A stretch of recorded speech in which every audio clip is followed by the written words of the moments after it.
Hey everyone, welcome back in my channel treasure world. तो हाजिर हूँ मैं फिर से एक न्यू इंटरेस्टिंग मॉरल स्टोरी के साथ। बहुत ही अच्छी कहानी है, वीडियो के अंत तक बने रहिएगा। बहुत सारे न्यू वर्ड्स आप इस स्टोरी में सीखेंगे। इसके साथ ही स्टोरी को रीड करना और इंग्लिश वर्ड्स के करेक्ट प्रोनाउंसिएशन के बारे में भी सीखेंगे। और इस वीडियो के डिस्क्रिप्शन में मैंने बहुत सारे वर्ड्स को हिंदी मीनिंग के साथ लिखा है। आप डिस्क्रिप्शन चेक कर सकते हैं और अपने वर्ड्स स्टॉक को, वर्ड्स पावर को इम्प्रूव कर सकते हैं, बढ़ा सकते हैं। तो अगर आप इस चैनल पर न्यू हैं, मेरी वीडियो को पहली बार वॉच कर रहे हैं, तो मेरे चैनल ट्रेजर वर्ल्ड को सब्सक्राइब ज़रूर करें और जो बेल का आइकन दिख रहा है उसे भी प्रेस कर दें ताकि मैं जब भी वीडियो अपलोड करूं तो इसका नोटिफिकेशन आप तक पहुंच जाए। और अगर आप मुझे फेसबुक पर वॉच कर रहे हैं तो फॉलो करना ना भूलें। तो चलिए स्टार्ट करते हैं आज का यह इंटरेस्टिंग मॉरल स्टोरी। आज के स्टोरी का टाइटल है नॉलेज ऑफ ट्रूथ। नॉलेज का अर्थ होता है ज्ञान, ऑफ यानी का, ट्रुथ यानी कि सच या सत्य। तो शीर्षक का अर्थ हुआ सत्य का ज्ञान या सच का ज्ञान या सत्य की समझ। So let's begin the story. Once a man sent his 5 sons in search of truth. Once यानी कि एक बार या एक समय की बात है।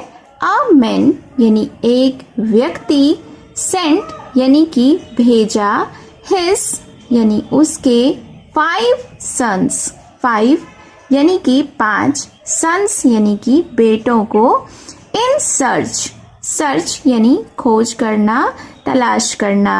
तो in search यानी खोज करने का, of truth, of यानी कि का, truth यानी कि सच या सत्य। तो इस सेंटेंस के अर्थ को देख लेते हैं। Once a man sent his 5 sons in search of truth यानी कि एक बार एक व्यक्ति ने अपने 5 बेटों को सत्य की खोज में भेजा। या यूँ कह सकते हैं कि एक समय की बात है, एक व्यक्ति ने अपने 5 बेटों को सच की तलाश में भेजा। After many years they returned. After यानी कि बाद, many years यानी कई साल, they यानी कि वे, returned यानी वापस आए। तो after many years they returned यानी कि कई वर्षों के बाद या कई सालों के बाद वे वापस लौटे। That time the man was going to die. अब यहाँ पर हम लोग एक छोटा सा ग्रामेटिकल मिस्टेक को ठीक करेंगे। चूँकि यहाँ पर है that time the man was going to die, यहाँ पर होना चाहिए by that time the man was about to die या at that time the man was going to die। तो इसका हिंदी मीनिंग होगा उस समय तक वह व्यक्ति मरने ही वाला था या तब तक वह व्यक्ति अपने जीवन के अंतिम क्षणों में पहुंच चुका था। He asked his sons, Did you know what truth is? He asked his sons. He यानी कि वह या उसने, asked यानी कि पूछा, his sons यानी अपने बेटों से।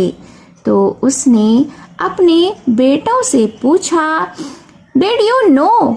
क्या तुम्हें पता है या क्या तुम जानते हो what truth is? कि क्या सत्य है या क्या सच है। तो इस सेंटेंस को फिर से समझते हैं कि जब उसके 5 बेटे कई वर्षों बाद वापस आए तो वह व्यक्ति मरने ही वाला था और उसने बेटों को देखकर अपने 5 बेटों से प्रश्न किया, पूछा कि क्या तुम जानते हो कि सत्य क्या है। His first son said, Yes, and and started to recite the prayers of God. His यानी कि उसका, फर्स्ट यानी पहला, सन यानी बेटा, सेड यानी कि कहा।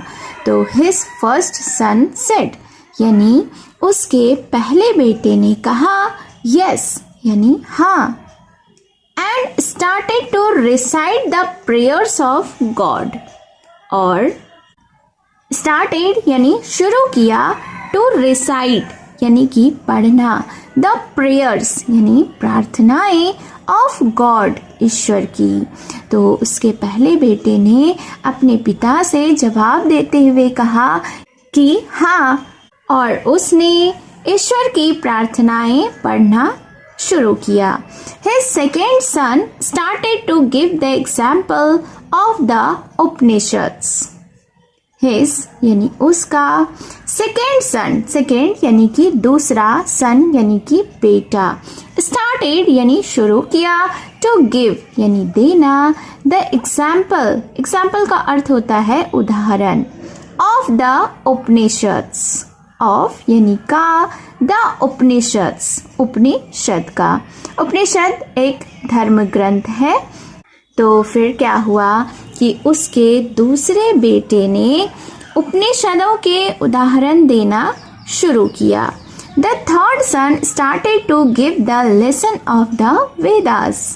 द थर्ड सन यानी कि तीसरे बेटे ने स्टार्टेड यानी शुरू किया, टू गिव यानी देना, द लेसन, लेसन यानी कि पाठ, ऑफ द वेदास यानी वेद का। अब यहाँ पर हम लोग इस सेंटेंस को, इस फ्रेज को थोड़ा ध्यान से देखेंगे। गिव द लेसन ऑफ, यह फ्रेज जो है इंग्लिश में नेचुरल नहीं है और सही फ्रेज होता है गिव द लेसन फ्रॉम या teach the teachings of.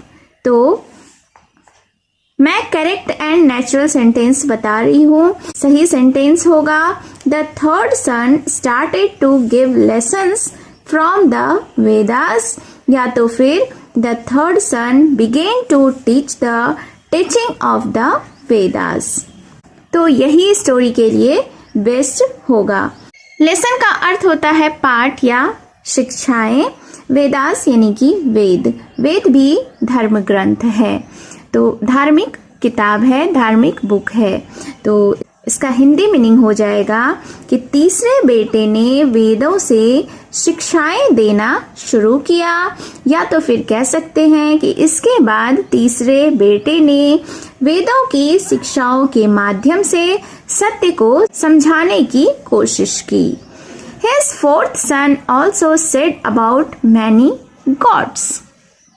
His fourth son यानी उनके चौथे बेटे ने also यानी भी, said यानी कहा, about यानी बारे में, many gods यानी कई देवताओं के या कई ईश्वर के। तो यहाँ पर फिर से हम लोग एक मिस्टेक को सुधारेंगे। सेड अबाउट जो है वो इंग्लिश में गलत या अननेचुरल होता है। सही वर्ब है टॉक्ड अबाउट या स्पोक अबाउट। तो करेक्ट एंड नेचुरल सेंटेंस यह होगा कि हिज फोर्थ सन ऑल्सो टॉक्ड या स्पोक अबाउट मैनी गॉड्स। तो इसका हिंदी मीनिंग हो जाएगा उसके चौथे बेटे ने भी कई देवताओं के बारे में बात की, या तो फिर उसके चौथे बेटे ने अनेक देवताओं का उल्लेख किया। But when the turn of the fifth son came he didn't say anything. But यानी लेकिन, when the turn of the fifth son came, when का अर्थ होता है जब, द टर्न, टर्न यानी कि बारी, ऑफ द फिफ्थ सन पांचवें बेटे की, केम यानी आई, ही डिडंट से एनीथिंग वह कुछ भी नहीं कह सका या उसने कुछ भी नहीं कहा। एनीथिंग यानी कि कुछ भी, से यानी कहना। चूंकि यह सेंटेंस पास्ट टेंस में है तो उसने कुछ भी नहीं कहा। तो इस सेंटेंस को फिर से समझते हैं। But when the turn of the fifth son came he didn't say anything. लेकिन जब पांचवें बेटे की बारी आई वह कुछ भी नहीं बोला। Father got up from his bed and again asked, but still he didn't say anything. अब यहाँ पर फादर से पहले द या हिज होना चाहिए, तो करेक्ट सेंटेंस हो जाएगा the father got up from his bed and again asked. तो इसका हिंदी मीनिंग हो जाएगा कि पिता अपने बिस्तर से उठे और फिर से पूछा। But still he didn't say anything. But यानी लेकिन, स्टिल यानी कि फिर भी, से यानी कि बोला या कहा, एनीथिंग यानी कि कुछ भी। तो but still he didn't say anything, लेकिन फिर भी वह कुछ भी नहीं बोला, या लेकिन इसके बावजूद वह पूरी तरह मौन रहा। Father again asked, did you know about truth और नॉट? फादर अगेन आस्क्ड, अब फादर ने फिर से पूछा। Did you know about truth और नॉट? क्या पूछा कि क्या तुम सत्य जानते हो या नहीं? But the son again remained silent. But यानी लेकिन, द सन यानी पुत्र या बेटा, अगेन यानी फिर से, रिमेन्ड यानी बना रहा, साइलेंट यानी कि मौन या चुप। तो फिर क्या हुआ कि लेकिन बेटा फिर से चुप रहा या मौन रहा। Then father closed his eyes and said, one who knows doesn't say anything, and one who doesn't know anything says everything. Then father closed his eyes.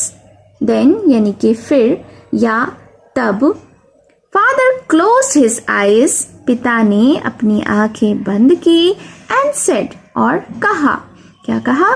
one who knows यानी कि जो जानता है, doesn't say anything वह कुछ भी नहीं कहता, and one who doesn't know anything और जो कुछ भी नहीं जानता, says everything वह सब कुछ कह देता है।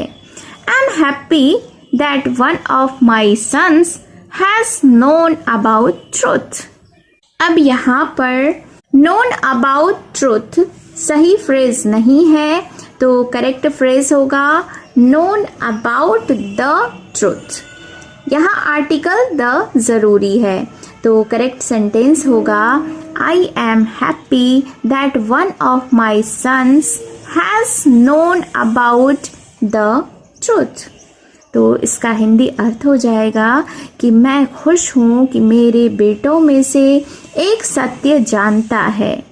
Saying this, father became silent and said, now I can die peacefully.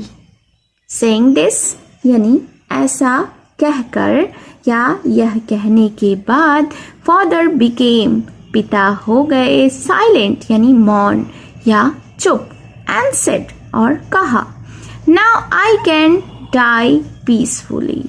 now यानी अब, I can die यानी कि मरना, तो मैं मर सकता हूँ, peacefully यानी शांति से या शांति पूर्वक। तो इस सेंटेंस को फिर से समझते हैं। Saying this, father became silent and said यानी कि यह कहने के बाद पिता मौन हो गए और बोले, Now I can die peacefully. अब मैं शांति से मर सकता हूँ। Moral of the story is, true knowledge is real, not fake. True का अर्थ होता है सत्य या सच्चा, knowledge यानी कि ज्ञान, is real। अब यहाँ पर रियल के जगह जेन्युइन या ऑथेंटिक ज़्यादा सूट करेगा स्टोरी के हिसाब से। तो ऑथेंटिक या जेन्युइन का अर्थ हो जाएगा वास्तविक या असली। नॉट यानी कि नहीं, फेक यानी कि नकली या झूठा। तो इस स्टोरी का यह मॉरल है, यह सीख है कि सच्चा ज्ञान वास्तविक होता है, नकली नहीं।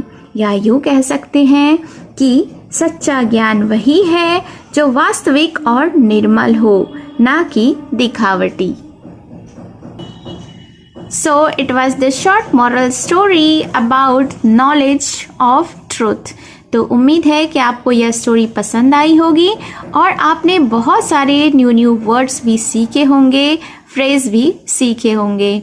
तो इस वीडियो के डिस्क्रिप्शन को आप ज़रूर चेकआउट करें, वहाँ पर मैंने बहुत सारे एडवांस लेवल के वोकैब्युलरीज विथ हिंदी मीनिंग लिख दिए हैं।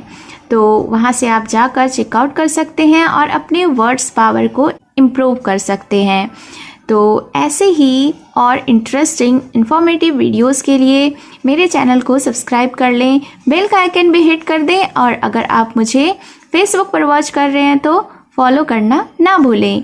और अगर आपको मेरी वीडियो ज़रा भी हेल्पफुल लगी हो तो कमेंट में ज़रूर बताएं और शेयर करना ना भूलें with your friends and families. तो मिलती हूँ मैं फिर से एक न्यू इंटरेस्टिंग मॉरल स्टोरी के साथ। Thank you for watching.